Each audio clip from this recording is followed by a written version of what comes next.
ഒന്ന് കാവലിന് വേണ്ടി പട്ടിയെ വളർത്തി. നമുക്കിപ്പോ ആർക്കെങ്കിലും ആവശ്യമുണ്ടോ കാവലിന് വേണ്ടിയിട്ട് പട്ടി? തന്നെയുമല്ല, ഇന്നത്തെ കാലഘട്ടത്തിൽ ഈ CCTV മറ്റോ ഒക്കെ വന്നതോടുകൂടെ പട്ടിയുടെ പ്രസക്തി തന്നെ പോയിരിക്കുക.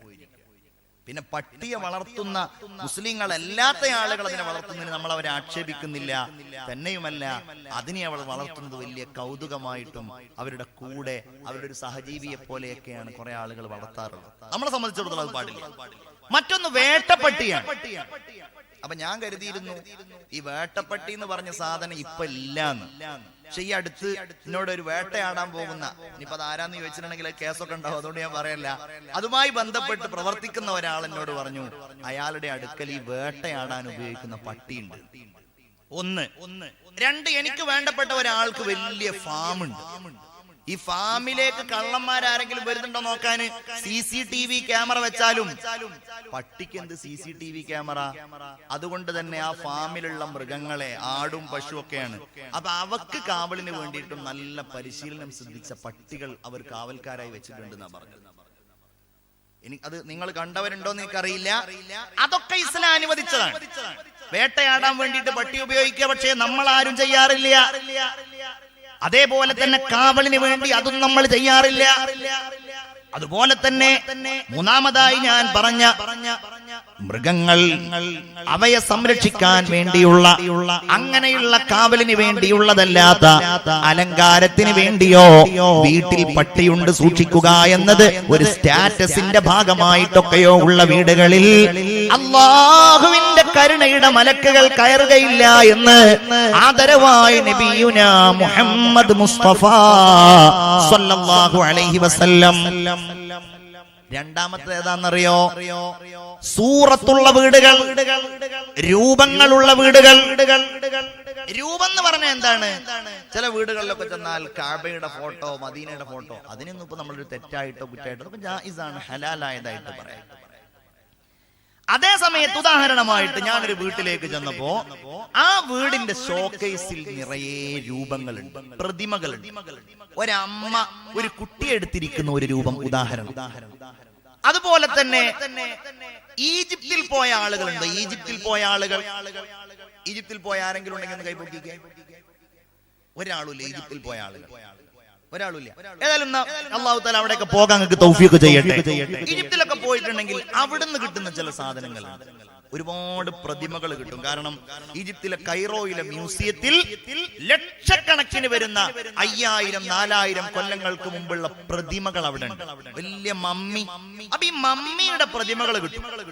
അപ്പൊ നമ്മൾ ഈ സഞ്ചരിക്കുന്ന ആളുകള് ചില നാടുകളിലൊക്കെ പോയാൽ അത് ഞാൻ അവിടുന്ന് വാങ്ങിയ സാധനമാണ്, ഗ്ലോബ് എന്ന് അതിന് ഇംഗ്ലീഷിൽ പറയും. ഓരോ നാടിന്റെയും ഗ്ലോബ് എന്ന് പറയും. തായ്ലൻഡ് പോയാൽ തായ്ലൻഡിന്റെ ഒരു ഗ്ലോബ്. ഇപ്പൊ ഇന്ത്യയിൽ നിന്ന് പുറത്തു പോകുന്ന ഒരാള് താജ്മഹലിന്റെ രൂപമായിട്ട് പോകും.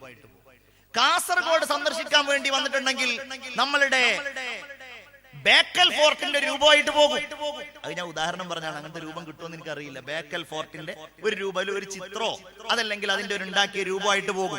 എന്നിട്ട് അവരവരുടെ സ്വീകരണ മുറികളിൽ കൊണ്ടുപോയിട്ടൊക്കെ ഞാൻ ഇന്ന സ്ഥലം സന്ദർശിച്ചിട്ടുണ്ട്, ഞാൻ താജ്മഹലിൽ സന്ദർശിച്ചിട്ടുണ്ട്. ഇയാളുടെ വീട്ടിൽ പോയപ്പോ നിറയെ പ്രതിമകളാണ്. ഈ ചില ആളുകളുടെ വീട്ടിൽ പോയാൽ ഷോക്കേസിൽ ഇരിക്കുന്നത് കാണാം വലിയ വലിയ ബൊമ്മകൾ. കാറുകളിൽ ബൊമ്മകൾ വെക്കുന്നവരുണ്ട്. നഊദു ബില്ലാഹ്, അത് അല്ലാഹുവിന് ഇഷ്ടമുള്ളതല്ല, പടച്ചതമ്പുരാൻ ഇഷ്ടമുള്ളതല്ല. കുഞ്ഞുങ്ങൾക്ക് കളിക്കാൻ വേണ്ടി കളിപ്പാട്ടമായിട്ട് ഉപയോഗിക്കൽ ജായിസാണ്. പക്ഷേ അലങ്കാരത്തിന് വേണ്ടിയോ അതല്ലാത്ത രൂപങ്ങളിൽ ആസ്വാദനത്തിന് വേണ്ടിയോ അത്തരം പ്രതിമകളോ ചിത്രങ്ങളോ ഒന്നും നമ്മൾ റൂമുകളിലോ വീടുകളിലോ വെക്കൽ നല്ലതല്ല. പ്രതിമകൾ എന്നാ പറഞ്ഞത്, ഫോട്ടോകൾ എന്നല്ല. ഫോട്ടോ എടുക്കലും അത് സൂക്ഷിക്കലും ഒക്കെ മഹാന്മാരായ ഉലമാ ജായിസാക്കിയ സംഗതിയാണ്, ഹലാലാക്കിയ സംഗതിയാണ്. എന്നാൽ രൂപങ്ങളെ കുറിച്ചാ പറഞ്ഞത്. കട്ടൗട്ട് പോലെ ഉണ്ടാക്കുക, അതല്ലെങ്കിൽ ഇങ്ങനെ രൂപങ്ങൾ വല്ല പ്ലേറ്റിലൊക്കെ ആയിട്ട് ഇങ്ങനെ തെന്നി നിൽക്കുന്നത് പോലെ, തെറിച്ചു നിൽക്കുന്നത് പോലെ ഉണ്ടാക്കുക. മുസ്ലിം സമൂഹത്തിന്റെ വീടുകൾ അതിന്റെ രൂപങ്ങളല്ല, പ്രത്യേകിച്ച് പഴയ പോലെയല്ല. പുതുതായിട്ടുണ്ടാക്കുന്ന വീടുകൾക്ക് വലിയ മോഡിഫിക്കേഷൻ അനിവാര്യമായിട്ട് വരാറുണ്ട്. അതിങ്ങനെ ഭംഗിയാക്കും, ഇന്റീരിയർ ഡിസൈൻ ചെയ്യും. അപ്പൊ ചിത്രങ്ങളും അതുപോലെ ഇതുപോലുള്ള കലാപരമായിരിക്കുന്ന സംഗതികൾക്കൊക്കെ വേണ്ടിയിട്ട് പ്രത്യേക അറേഞ്ച്മെന്റ്സ് ഒക്കെ ചെയ്യുമ്പോ നിങ്ങളോട് ഞാൻ പറയാണ്, അത്തരം കാര്യങ്ങൾക്ക് നമ്മൾ നിൽക്കരുത്. ടൈലിന്റെ പുറത്തൊക്കെ ഉണ്ടാവും രൂപങ്ങൾ, അതിനൊന്നും നമ്മൾ നിൽക്കരുത്. ഗൗരവത്തോടെ നമ്മൾ ഇത്തരം കാര്യങ്ങൾ ശ്രദ്ധിക്കണം. അല്ലാഹുവിന്റെ റഹ്മത്തിന്റെ മലക്കുകൾ അങ്ങോട്ടൊന്നും കടക്കുകയില്ലെന്ന് നബിയുനാ വസയ്യിദുനാ മുഹമ്മദ് മുസ്തഫ സല്ലല്ലാഹു അലൈഹി വസല്ലം. എന്റെ പ്രിയപ്പെട്ട മുഅ്മിനീങ്ങളെ, അല്ലാഹു തമ്പുരാൻ നമുക്ക് നൽകിയ വീടുകൾ നിൽക്കുന്ന ഭൂമി, ആ നാട്, ഇത് കഴിഞ്ഞാൽ ഒരു വീടിന്റെ ഏറ്റവും വലിയ മഹത്വം ആ വീടിന്റെ അയൽവാസികളാണ്. ഓ, ഇത് കേൾക്കാനാണ് കുറെ കാലം ഞങ്ങൾ കാത്തിരിക്കുന്നത്. എന്തേ കാര്യം? അയൽവാസി, ഞങ്ങളുടെ അയൽവാസി എങ്ങനെയാണ് ഞങ്ങളോട് പെരുമാറേണ്ടതെന്ന് കേൾക്കട്ടെ. അല്ല കേട്ടോ, നിങ്ങളുടെ അയൽവാസിയോട് ഇങ്ങനെ പെരുമാറുണ്ടോ ഞങ്ങൾ ചിന്തിക്കണം. നമ്മളുടെയൊക്കെ സ്വഭാവം അങ്ങനെയാണ്. ഇപ്പൊ ഞാൻ പറയാണ്, ഒരാൾ മരിച്ചു നിങ്ങൾ സങ്കല്പിക്കാൻ പറഞ്ഞാൽ വേഗം അടുത്ത ആളെ സങ്കല്പിക്കും, അവനാനെ സങ്കല്പിക്കൂല. ഇതാണ് നമ്മളുടെയൊക്കെ സ്വഭാവം. എന്തെങ്കിലും ഒരു അപകടം ഉണ്ടായി, അവനാനല്ല അടുത്ത ആൾക്ക് എന്നതുപോലെ നമ്മൾ ഗൗരവത്തോടെ ചിന്തിക്കണം. എന്റെ അയൽവാസി എന്നോട് ഇങ്ങോട്ട് പാലിക്കേണ്ട മര്യാദയെ കുറിച്ചല്ല ഞാൻ പഠിക്കേണ്ടത്. ഞാൻ എന്റെ അയൽവാസി, എന്റെ വീട് നിലനിൽക്കുന്നതിന്റെ ചുറ്റുഭാഗത്തുള്ളവരോട്. ഇസ്ലാമിൽ ആരാണ് അയലത്ത് വസിക്കുന്നവൻ? 40 വീടുകളാ. വലതുഭാഗത്തേക്ക് 40 വീടുകൾ, ഇടതുഭാഗത്തേക്ക് 40 വീടുകൾ, മുന്നിലും പിന്നിലും 40 വീടുകൾ. എത്ര വീടുകളായപ്പോ? 160 വീടുകളായില്ലേ? 160 വീടുകൾ അയൽപക്കത്തുള്ള വീടുകൾ. ഇസ്ലാം എന്താണ് അതിന് കൽപ്പിച്ചത് എന്നറിയോ? നിങ്ങളൊന്ന് നോക്കണം. ഇന്ന് സമൂഹത്തിൽ അയൽവാസികൾക്കിടയിൽ ഭിന്നതകൾ വളർന്നു വരികയാണ്. വലിയ വലിയ മതിൽക്കെട്ടുകൾ ഉയരുകയാണ്. അയൽവാസികൾക്കിടയിലാണ് മതിലുകൾ ഇന്ന് ഉയരുന്നത്. എന്നാൽ ആ മതിൽക്കെട്ടുകളോടുകൂടെ പലപ്പോഴും പലരും സ്വന്തമാവുകയാണ്. എന്റെ വീട്ടിലേക്ക് ആരും വരണ്ട, ഞാൻ അവന്റെ വീട്ടിലേക്കും ചെല്ലുന്നില്ല. ശരിയാണ്, ഉപദ്രവം ഉണ്ടാകുന്നില്ല. പക്ഷേ അതല്ലല്ലോ നമ്മുടെ ബാധ്യത. ഹബീബായ റസൂലുള്ളാഹി സ്വല്ലല്ലാഹു അലൈഹി വസല്ലമ തങ്ങൾ പറയാണ്, മാസാല ജിബ്രീൽ യുസീനി ബിൽ ജാർ. എന്റെ അയൽവാസിയെ കുറിച്ച് ജിബ്രീൽ അലൈഹിസ്സലാം എന്നോട് ഇങ്ങനെ ഉപദേശിച്ചു കൊണ്ടേയിരുന്നു. അവസാനം ഞാൻ വിചാരിച്ചു, അല്ലാഹുവേ, എന്റെ അനന്തര സ്വത്തിൽ നിന്ന് ഞാൻ എന്റെ അയൽവാസിക്ക് വല്ലതും കൊടുക്കേണ്ടി വരുമോ എന്ന് ഞാൻ വിചാരിച്ചു. നബിയുനാ മുഹമ്മദ് മുസ്തഫ.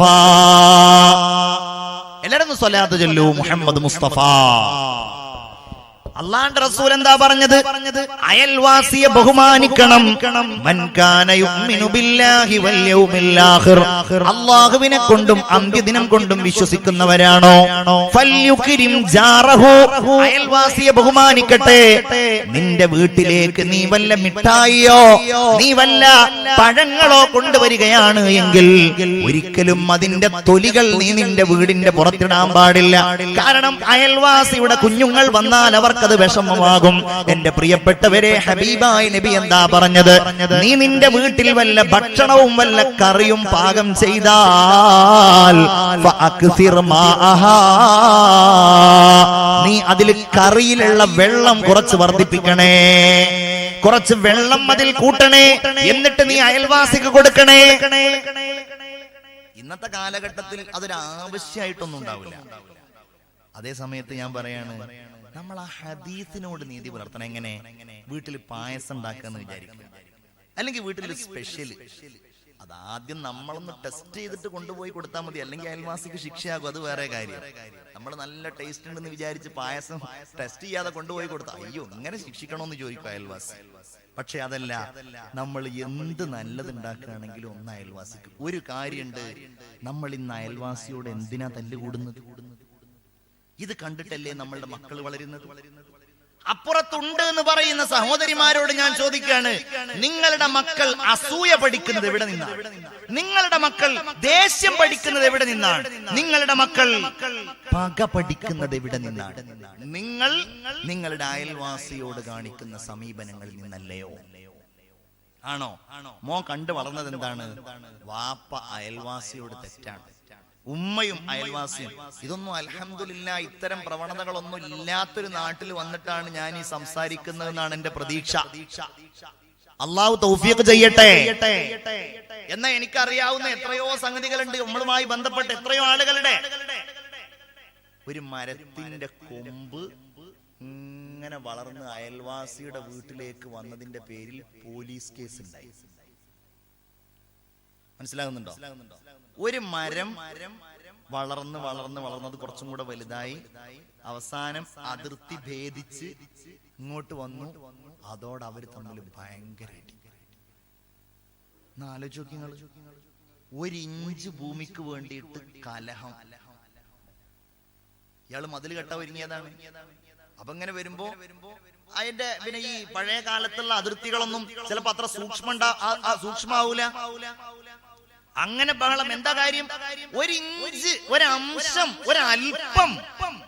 ഓ നാളെ അങ്ങ് മരിക്കുമ്പോ എല്ലാം കൂടെ ഈ ഇഞ്ചടക്കം കൊണ്ടുപോവല്ലേ? ഇത് കണ്ട് വളരുന്ന നമ്മുടെ മക്കൾക്ക് എങ്ങനെയാ പകല്ലാതിരിക്കുക? വേറെ ചില ഉപമാരുണ്ട്, ഹസദ് പഠിപ്പിക്കും മക്കളെ. കണ്ടില്ലേ അവന്റെ അയൽവാസിയുടെ മോന് കണ്ടില്ലേ എന്തൊരു മാർക്കാ പരീക്ഷയില്, എന്തൊരു പാട്ടാണ്, എന്തൊരു പ്രസംഗാണ്, അവൻ എത്ര സ്മാർട്ടാണ്. നിനക്കൊന്നുമില്ല, നീ പഠിക്കുന്നില്ല, നീ എഴുതുന്നില്ല. നിങ്ങളുടെ മക്കളെ വിഡ്ഢികളാക്കുന്ന വർത്തമാനമാണ്. പരമ്പരയായിട്ട് നിങ്ങൾ ഒന്നും അവർക്ക് കൊടുത്തില്ല എന്നുണ്ടെങ്കിൽ ഈ സ്വഭാവം അവരുടെ നിലനിന്നോളും. പേടിക്കണ്ട, ഉണ്ടെങ്കിൽ മാറ്റണം. അയൽവാസിയോട് നമ്മൾ ആലോചിച്ച് നോക്കൂ, ഒരു മരത്തിന്റെ കൊമ്പിന്റെ പേരിൽ ഒന്നുകിൽ അത് വെട്ടിക്കളയാം. നമ്മളുടെ വീട്ടിൽ നിന്ന് അങ്ങോട്ടാണെങ്കിൽ അത് വെട്ടിക്കളയാം. ഇനി അയൽവാസിയുടെ വീട്ടിൽ നിന്ന് ഇങ്ങോട്ടാണെങ്കിൽ എന്താ ചെയ്യാ? അത് പറഞ്ഞിട്ട് കേൾക്കുന്നില്ല എന്നുണ്ടെങ്കിൽ അസ്വബ്റു നിസ്ഫുൽ ഈമാൻ, അതാ മാർഗം. അല്ലാതെ പോലീസ് സ്റ്റേഷനിൽ പോവലല്ല, കലഹം ഉണ്ടാക്കലല്ല, തെറ്റി നിൽക്കലല്ല. ചിന്തിക്കണം നമ്മള്. ഇന്ന് എവിടെ നിൽക്കുന്നു നമ്മുടെയൊക്കെ സമൂഹം? മഹാനായ ഒരു പണ്ഡിതൻ, അദ്ദേഹത്തിന്റെ വീടിന്റെ തൊട്ടടുക്കൽ താമസിച്ചിരുന്ന ജൂതനായ മനുഷ്യൻ തന്റെ വീട് വിൽക്കാൻ വേണ്ടി ഒരുങ്ങി, തന്റെ ഭൂമി വിൽക്കാൻ വേണ്ടി ഒരുങ്ങിയപ്പോ സാധാരണ ആ നാട്ടിലുള്ള ഭൂമിയുടെ വിലയേക്കാൾ ഇരട്ടി വില പറയാണ്. ആളുകൾ ചോദിച്ചു, ഇതെന്താ ഇത്ര വലിയ വില? അവ പറഞ്ഞു, ആ ഭൂമിക്ക് എങ്ങനെ വില കൂടാതിരിക്കും? അപ്പൊ നമ്മളുടെ നാട്ടിലൊക്കെ എങ്ങനെയാണ് ഭൂമിക്ക് വില കൂടുക? അടുത്ത് റോഡുണ്ട്. ഇപ്പൊ റോഡുണ്ടെങ്കിൽ കുറച്ച് വില കുറയട്ടെ, കാരണം എപ്പോഴാ റോഡ് വീതി കൂടാന്ന് അറിയില്ല. റോഡുണ്ട്, തോടുണ്ട്, പള്ളിയുണ്ട്, അതുപോലെ മദ്രസ ഉണ്ട്, ഇങ്ങനെയൊക്കെ പറഞ്ഞിട്ടാണല്ലോ. ഈ മനുഷ്യൻ പറയാണ്, ആ ഭൂമിക്ക് വില കൂടാനുള്ള കാരണം എന്താണെന്നറിയോ? അതിന്റെ തൊട്ടടുക്കൽ താമസിക്കുന്നത് ഈ മഹാനായ മനുഷ്യനാണ്. പള്ളിപ്പുഴയിലെ ഈ മജ്‌ലിസിലിരിക്കുന്ന മുഅ്മിനീങ്ങളെ നമുക്ക് പറയാൻ കഴിയോ, എന്നെ കുറിച്ച് എന്റെ അയൽവാസി അങ്ങനെ പറയുമെന്ന്? നമ്മുടെ ശല്യം കാരണം വീട് വിട്ടു പോകുന്ന അയൽവാസികൾ ഉണ്ടാവരുത്.